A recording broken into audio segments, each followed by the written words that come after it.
People do not live by bread alone.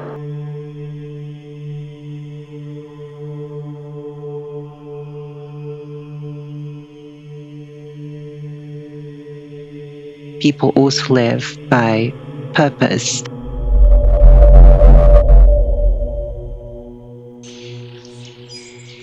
Growth.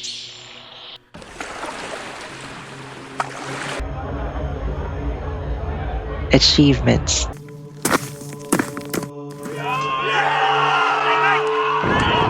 Sometimes they also live by a sense of community.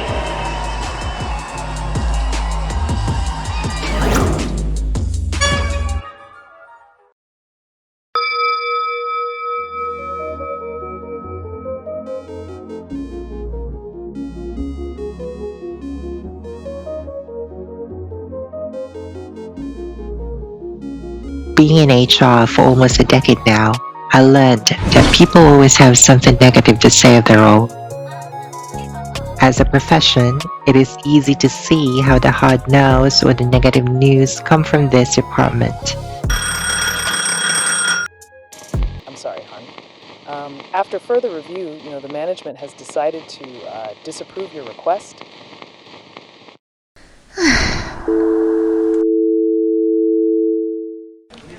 But behind the veil of polished policies, strict business presentations, black and white performance discussions, lies the version of HR that pushes back to unreasonable business changes. You got mail.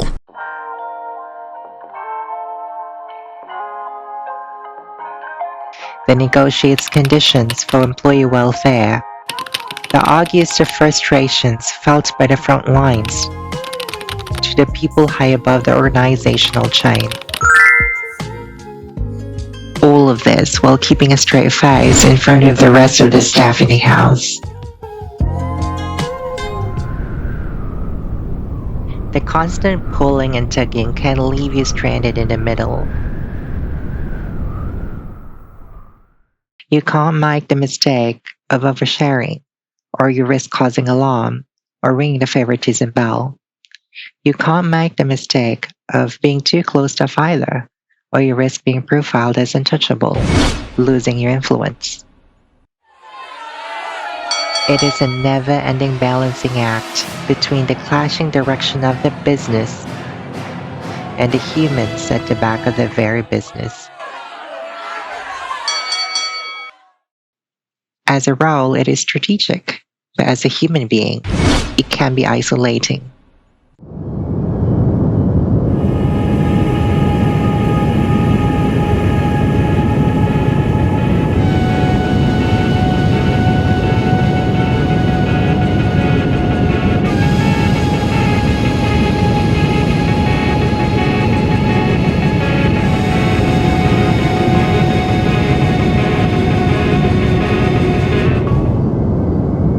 Over time, I naturally gravitated to find my breathing space, somewhere I was not viewed as the harbinger of the next business change or a judge of character.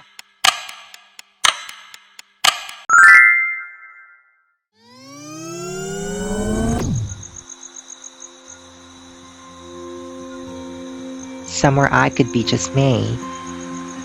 The me that laughed at silly jokes, the me that teased and bantered with friends. The me that openly shared my frustrations in life and future aspirations. It was a place where I could be my best without worrying about misspeaking or misstepping my professional boundaries. It was not a place.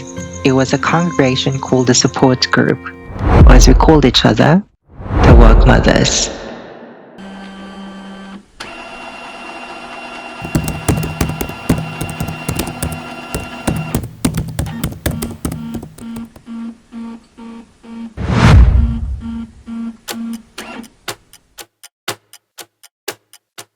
I still remember how it started. It was in May. the month we celebrated motherhood. We gave out some sweet treats to mothers who came to the office that day. The sweets carried a tiny flag that read, "Happy Mother's Day."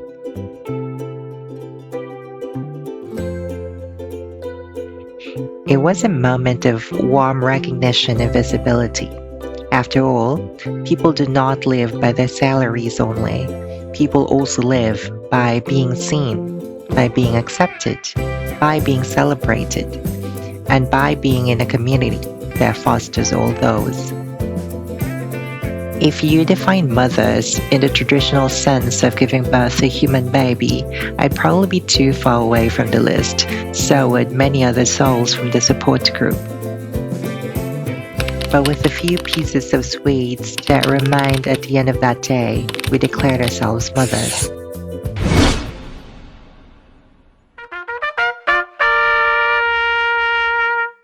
Hear ye, hear ye. Henceforth, you shall be addressed as mothers.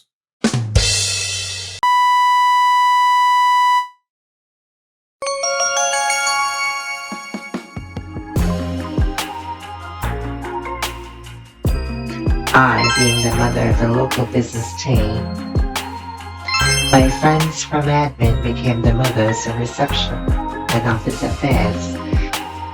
We had a mother nurse, mother IT, mother health and safety, mother HR ops,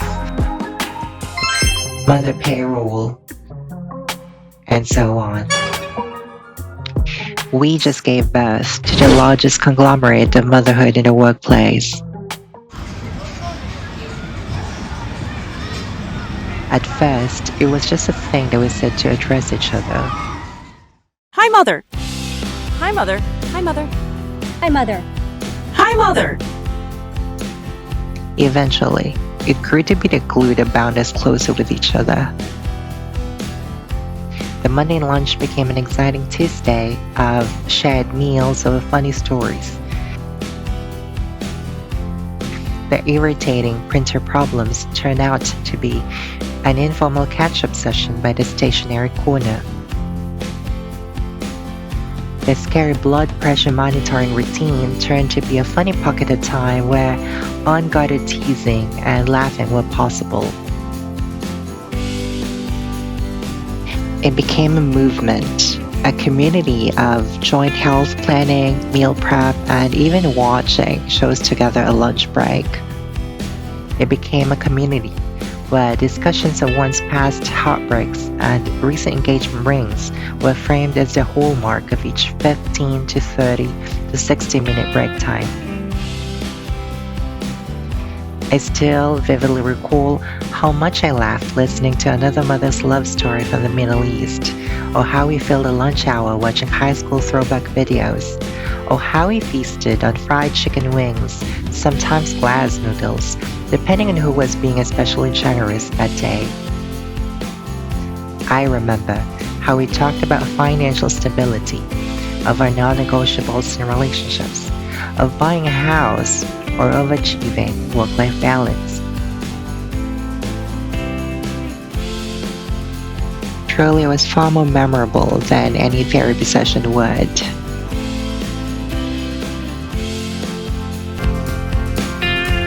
It was a pedestal of health, of well-being, and of no longer feeling isolated. How I wished we could freeze the time.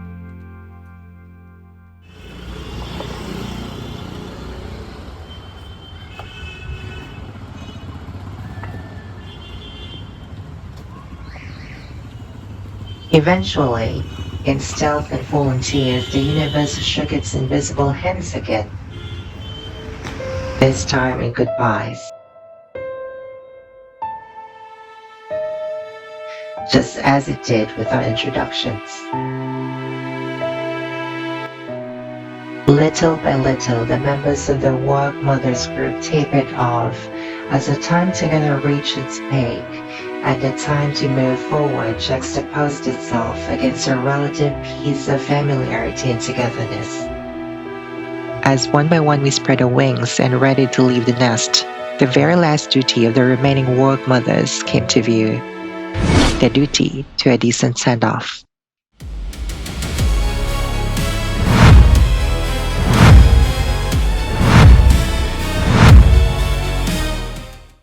What are you doing? Okay, listen up, divas. Because, like, this plan is literally everything. It's gonna work. It's gonna slay. It's giving, like, 10 out of 10 across the board. Okay, positions. Gorgeous. I need you to give me Oscar-winning stomach cramps. Like, I want drama. I want agony. I want the full performance. You, absolute ice queens. Total radio silence until 2 p.m., okay? No way. Not a PU, I mean you're gonna invite her to a meeting?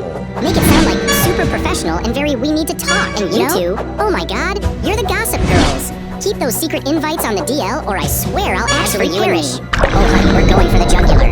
We are going to make her sob. Like mascara running, full-blown waterworks, the whole thing. Are you kidding me?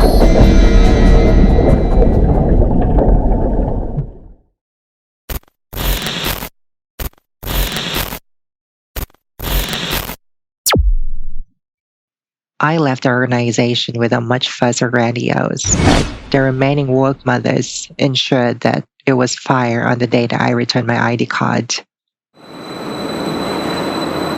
It was a trip filled with emotionally lost me, walking down the memory lane, listening to them recount their first impressions of me, our first projects together, and of our funniest lunchtime moments to well wishes, and of the constant reminders to keep in touch.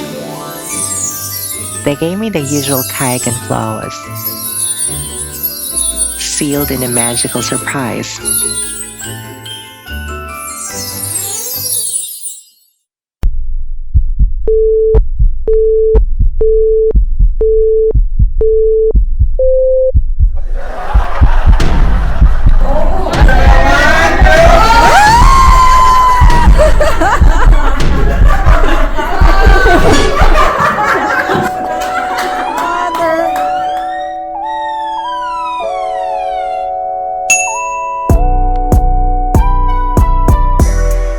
Shortly after the photos were shot and a final goodbye said, I walked out of the office, carrying a bouquet of prim carnations and a box of specialty floral cake. This time, without my work ID that used to dangle by my wrist. It was a quiet, yet warm evening in December.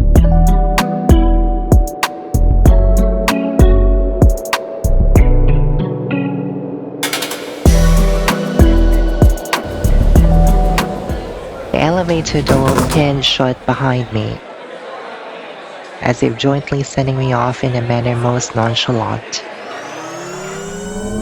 As they did, I breathed an inward relief, having spent the last several years with these amazing people. And to me, walking through the partly open glass door, with the infrequent ever rise of the descending sun peeping through the gaps in the building onto the exit. It was the moment I honored the legacy of being one with them. I was a legacy member of the team called the Work Mothers.